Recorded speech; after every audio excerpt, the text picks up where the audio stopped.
5 అక్టోబర్కి national dam safety authority team వచ్చి అది విజిట్ చేయడం జరిగింది. ఎవరప్పుడు అధికారంలో ఉన్నారు? బీఆర్ఎస్ ప్రభుత్వం. ఎవరు ముఖ్యమంత్రి? కల్వకుంట్ల చంద్రశేఖరరావు గారు. మరి 1 November NDSA has communicated the reasons for the sinking of the piers of Medigadda barrage to then Telangana government. అప్పుడు మేము అధికారంలో లేవు. వాళ్ళు ఉన్నప్పుడే వాళ్ళు రిపోర్ట్ సబ్మిట్ చేయడం జరిగింది. ఇది ఏమేమి తప్పులు జరిగినాయో ఆ నిర్మాణంలో స్పష్టంగా ఈ రోజు ఏం చెప్పిండ్రో ఆ రోజు అని చెప్పిన వాళ్ళు. ఆ తర్వాత సరే మేము వాళ్ళని ఫార్మల్గా రిక్వెస్ట్ చేసిన తర్వాత ఒక ఎక్స్పర్ట్స్ కమిటీ వేసి ఈ విషయంలో మొత్తం కూడా సుదీర్ఘంగా వాళ్ళు ఇన్వెస్టిగేషన్ చేయడం జరిగింది. ఇప్పుడు అక్కడ ఎంత డ్యామేజ్ జరిగిందో ఒకసారి మీరు ఈ ఫోటోలు చూస్తే తెలుస్తుంది.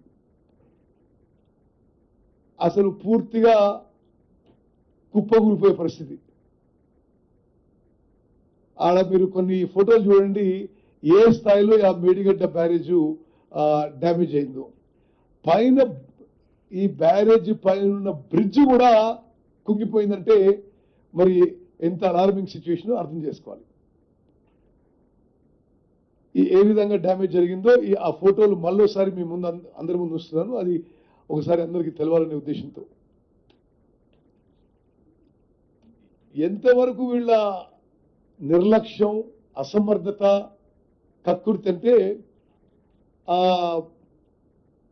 బ్యారేజ్ ముందు కట్టిన కాఫర్ డ్యాము ఆ డెబ్రీ కూడా తీయలే, ఇనాగ్రేషన్ కూడా తీయలే, అట్నే నేను నీళ్ళు వదిలిపెట్టాను. దాంతో అది డ్యామేజ్ ఇంక్రీజ్ ఫర్దర్. అదేవిధంగా మీకు వాష్డ్ అవే సీసీ బ్లాక్స్ అవన్నీ కూడా మీకు చూపించడం జరుగుతుంది. ఇది ఈ శాండ్ పైపింగ్ హోల్ అనేది మీరు జాగ్రత్తగా గమనించండి. అంటే బ్యారేజ్కి ఇటుపక్క నుంచి గుంతలు పడి రంధ్రాలు పడి ఇటుపక్క నుంచి బ్యారేజ్ కింద నుంచి నీళ్లు పోయి అటుపక్కకు బయటకు వస్తూ బ్యారేజ్ మొత్తం కూడా వీక్ అయిపోయింది. ఇది లెఫ్ట్ సైడ్ బాటమ్ ఉన్నది మీరు చూడండి, శాండ్ పైపింగ్ హోల్. ఇట్లా అనేక రంధ్రాలు పడ్డాయి. అంటే బేసిక్ ఫౌండేషన్ వాజ్ వీక్. అదేవిధంగా మరి ఇతర ఫోటోలు కూడా ఒకసారి చూడండి. Okay, now will go to the NDSA report. మీరు వాళ్ళు ఇచ్చిన అంటే సంవత్సరం కంటే ఎక్కువ సమయం భారతదేశంలోనే national and international experts examine చేసి ఇచ్చిన రిపోర్ట్కి NDSA report stares at the crown jewel of the then BRS government, showcasing it as the worst man-made disaster ever in the history of India. స్వతంత్ర భారతదేశంలో మానవ కట్టడాల్లో ఇంత ఘోరంగా వైఫల్యం చెందిన ఏ ప్రాజెక్టు లేదు అని చెప్పి ఈ రిపోర్ట్ ద్వారా చాలా స్పష్టంగా అర్థమవుతుంది. The following issues have been highlighted by NDSA in their report. Lack of proper geotechnical investigations. మరి సైంటిఫిక్ టెక్నికల్ నాలెడ్జ్ కాకుండా కనీసం అసలు అక్కడ సాయిల్ టెస్టింగ్ సరిగ్గా చేయలేదండి వీళ్ళు.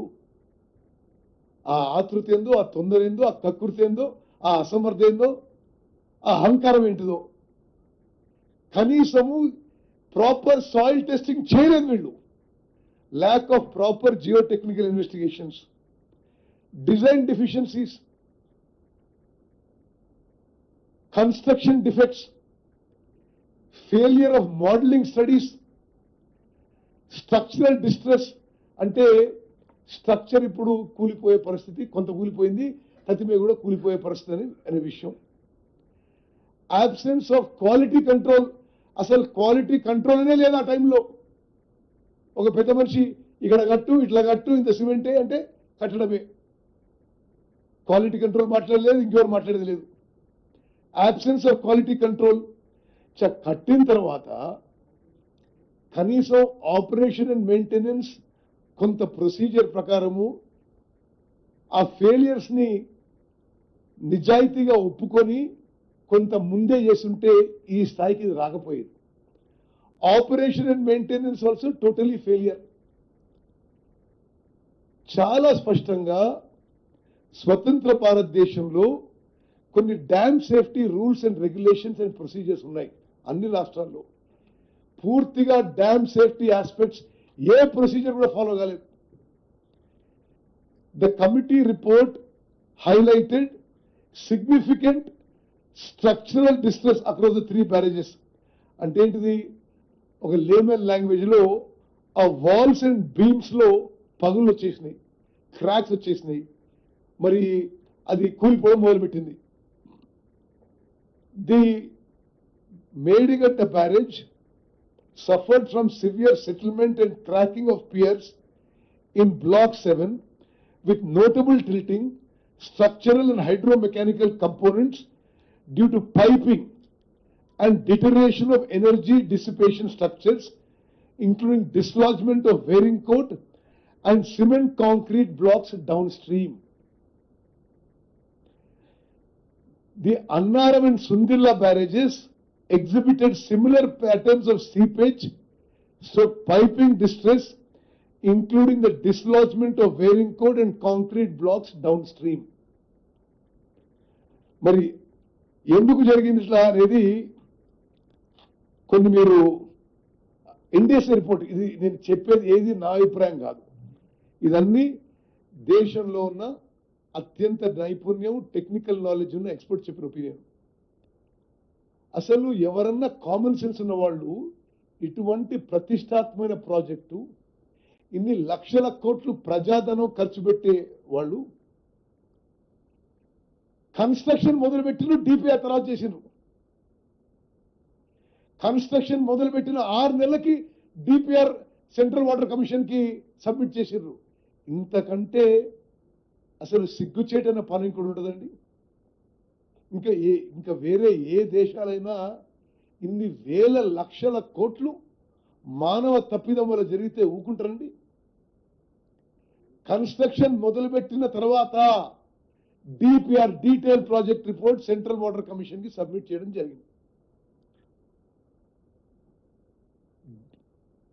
అది కూడా డిపిఆర్ కూడా నార్మలీ ఇటువంటి ప్రాజెక్టులకి సుదీర్ఘ సమయం తీసుకుంటారు. వీళ్ళు డిపిఆర్ కూడా పైనుంచి ఆదేశాలు వచ్చినాయి, తొందరగా చేయాలి, రోజుల్లో చేయాలని టైంలో చేసింది. ఇంకో చాలా ముఖ్యమైన విషయం నేను ముందు చెప్పడం మర్చిపోయినా మీకు.